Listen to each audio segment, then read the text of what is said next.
সৎ পথে চলবেন, হক হালালি চলবেন, টাকা পয়সা বেশি হবে না। অন্যরা তো দূরের কথা, নিজের আপন মা বাবার কাছেও দাম পাবেন না, ভাই বোনের কাছে দাম পাবেন না, বইয়ের কাছেও হয়তো দাম পাবেন না, ছেলে মেয়ের কাছেও হয়তো দাম পাবেন না, বন্ধু বান্ধবের কাছেও দাম পাবেন না, এলাকার ইমাম সাহেব, খতিব সাহেব, হুজুর সাহেবের কাছেও দাম পাবেন না, কারণ পয়সা নেই। কিন্তু আল্লাহর কসম, যেই জায়গায় দাম পাওয়া দরকার সেই জায়গা ঠিকই পাবেন। আরশ আজিমের মালিক আপনার অনেক বেশি মূল্য দিবেন। নবী করিম সাল্লাল্লাহু আলাইহি সাল্লাম কতবার এরকম বলেছেন সাহাবীদেরকে, তোমরা কোন জান্নাতি লোক দেখতে চাও? বলি ইয়া রাসূলুল্লাহ, দেখতে চাই।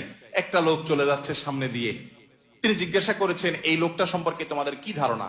বলি ইয়া রাসূলুল্লাহ, লোকটা খুব সাধারণ একজন মানুষ, এত গরিব, সমাজের এত সাধারণ মানুষ যে এই ব্যক্তি কারোর মেয়ে বিয়ে করতে চাইলে কেউ তার কাছে মেয়ে বিয়ে দিবে না, কেউ তাকে পয়সা হাওলাত দিবে না, কেউ তাকে চেয়ার দিবে না, কেউ তাকে কদর করবে না।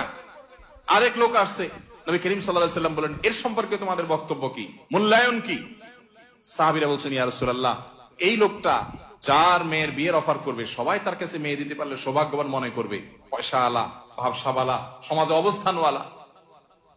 সে কারো কাছে কিছু চাইলে কেউ তাকে ফেরত দিবে না, তার অবস্থান আমাদের কাছে অনেক বেশি।